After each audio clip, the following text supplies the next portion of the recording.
Iebas, voltamos. Nós estamos vendo então uma parte que eu acho que vai ser bem interessante para todo mundo, que é um aprendizado, vou arriscar usar a palavra, um aprendizado lúdico em eletroanálise. Já que a gente tem essa condição remota, né, de trabalho, essa câmera está jogada muito para lá, né? Vou dar um pouco mais para cá. Já que a gente tem essa condição, mas que estranho. Não, tá bom. E a janela, eu que estou torto aqui, ó, eu que estou torto.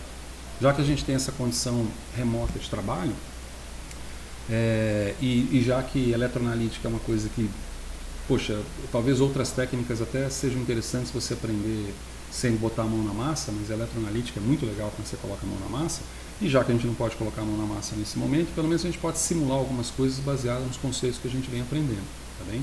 Então esse vídeo tem a ideia de lhe estimular a brincar um pouco, né, com o formalismo das quantidades eletroanalíticas, principalmente da cinética, que é mais importante, que é algo que a gente vai começar a ver agora, em cima de uma espécie de um videogame de nerd, como eu mencionei, porque alguns conceitos que podem ficar um pouco abstratos quando forem dados, eles podem de repente se tornar muito mais sólidos quando você visualiza qual que é o perfil de uma resposta em voltametria cíclica ou em voltametria de onda quadrada decorrente da mudança de um parâmetro A ou B.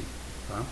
Então nós mencionamos no vídeo anterior, eu não vou dar, aqui não tem como fazer, esse softwarezinho aqui que eu vou deixar disponível para vocês, tá bem? Que permite você fazer simulações de várias técnicas, algumas pelo menos.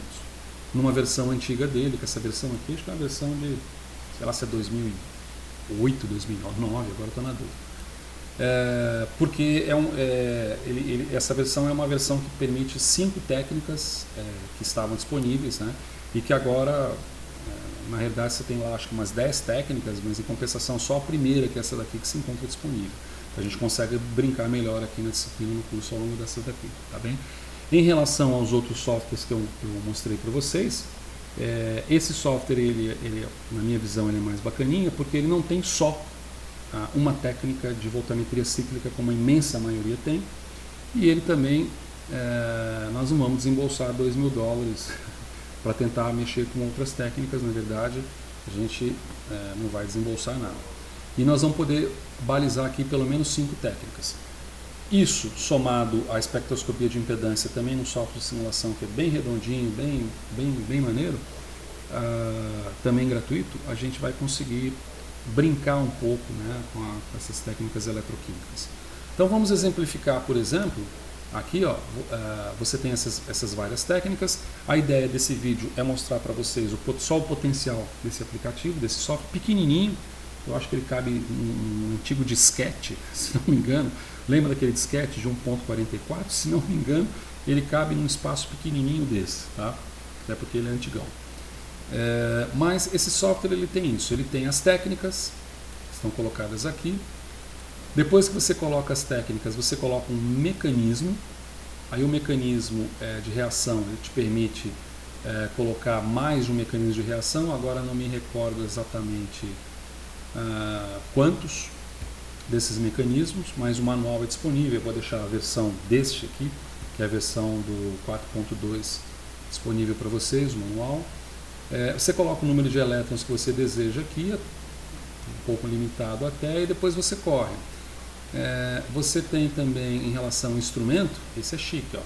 Você tem uma série de parâmetros com os quais você pode mexer. Você pode mexer com parâmetros básicos, que é o potencial inicial, potencial final, passo potencial, o scan rate, ó, volts por segundo, né, velocidade de varredura.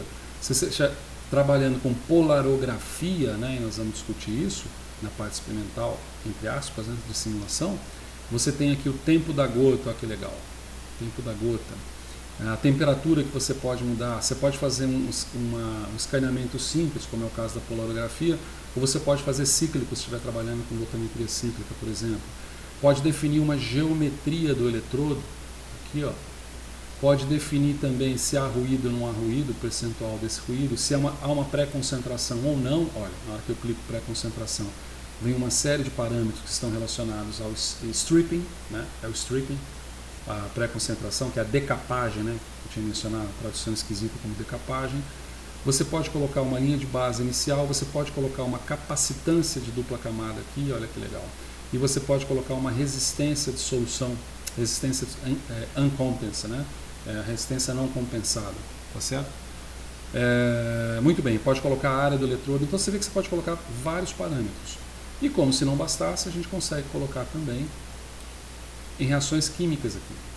Então você consegue colocar em relação à espécie química, você consegue colocar concentração, mínima, máxima, coeficiente de difusão, e o interessante é que você consegue colocar o coeficiente de difusão de ambas as espécies, da espécie oxidada que vai reduzir e da espécie reduzida que vai oxidar no processo. Olha que legal.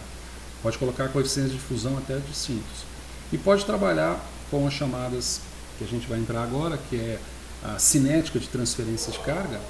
Nós vimos até agora equilíbrio, né? Potenciometria, nós temos mais equilíbrio. A gente vai ver cinética. E nessa parte cinética, você tem aqui o coeficiente, a taxa, né, de reação, o coeficiente de heterogeneidade padrão, por exemplo, que tem um determinado valor e tem um determinado regime que diz para você basicamente se a reação é rápida ou a reação é lenta.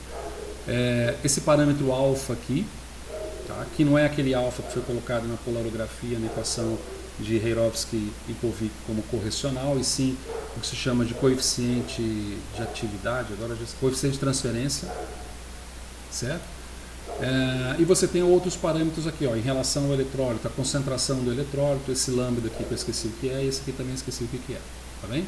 Então você vê que a gente consegue mudar muita coisa para no final das contas, resumidamente, se eu estou trabalhando com aqui, ó, voltametria cíclica, vamos trabalhar diretamente com uma voltametria aqui de polarográfica.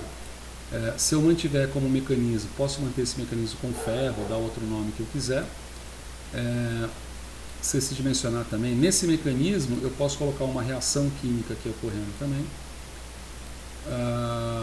O parâmetro do experimento, por exemplo, eu posso colocar aqui uma velocidade de varredura, pode ser uma velocidade de varredura baixa, né, o tempo de gota, vamos deixar do jeito que está aqui para ver o que dá. E aí eu peço para correr e faço a simulação. Olha que legal. Não é show? Eu acho show. Deixa eu ver se consigo ampliar isso daqui.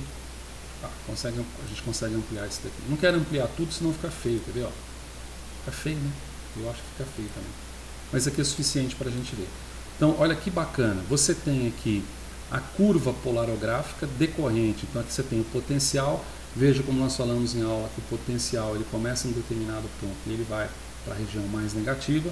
Não necessariamente está começando no zero, né? Pode começar um pouco, isso vai depender do tipo de experimento que se faz, dos reagentes que estão envolvidos nesse experimento, beleza? Aí você tem o que provavelmente lembra daquele parâmetro, potencial de meia onda? O potencial de meia onda está aqui, vai ser mais ou menos o que? Esse aqui é 0,2, aqui é 0,1 volts. Potencial de meia onda, vamos chutar aqui, vai ser mais ou menos 0,12. Vamos chutar aqui 120 milivolts, 0,12. E a corrente de difusão, que seria a corrente limitante aqui em cima, ó, próximo de 2, vamos chutar 2,5. 2,5, 120 milivolts, 2,5. Por que eu falo chutar? Porque você tem como, outras coisitas para você fazer aqui, dá para a gente trabalhar, mas você tem como fazer a análise teórica. Tá? Então, por exemplo, ache o pico para mim. Aí não vai achar pico. Acha aqui, ó, half wave. Acha o potencial de meia onda para mim. Achou. Potencial de meia onda. Aqui, ó. Ele achou aqui um potencial de meia onda de 0,1 volt. Eu tinha falado 0,12, né? Chutando, no zoio. E ele me disse aqui que o potencial de meia onda é 0,1. E ele achou aqui uma corrente. A corrente que ele achou é de 1,24, né? 1,24, isso aqui vezes 10 a 0, bom, 1,24 ele está dizendo que não vai ser 2, vai ser alguma coisa mais para baixo. Eu não sei se ele faz o cálculo automático em decorrência da corrente residual, provavelmente faz uma subtração em relação a isso. Bacana, né? Mas tem outras cositas mais que são possíveis serem feitas, eu não sei se todas essas estariam disponíveis. Vamos chutar essa daqui, ó, deixa eu ver. Não vamos chutar não. Acha o pico. Eu acho que não vai achar pico nenhum. Né? Não tem pico. O pico vai aparecer quando você estiver trabalhando, por exemplo, com voltametria de varredura linear, como nós vamos ver. Certo? Aí você pode integrar, diferenciar, etc. Eu quero brincar para ver, porque eu não sei se isso funciona, o time para esse. Se ele vai fazer um plot de tempo. Ah, não, ele diz simplesmente o tempo da simulação. Ah, sim, ele faz uma coisa legal. Ele permite fazer uma regressão, um ajuste matemático. Quer ver? Ó? Olha o que vai acontecer quando eu clicar aqui. Tadã! Uma curva teórica em cima dos pontos experimentais. Então, tá vendo que interessante o potencial da gente aprender? O pouco que nós falamos e discutimos sobre polarografia, aqui a gente já tem um exemplo de como aplicar os conceitos da polarografia com alterações de alguns parâmetros. Vamos brincar? Vamos mudar algum parâmetro aqui. Ó. Nesse experimento aqui, vamos colocar, por exemplo, sei lá, um tempo de gota bem grandão. Não sei se eu posso colocar um tempo de gota bem grandão.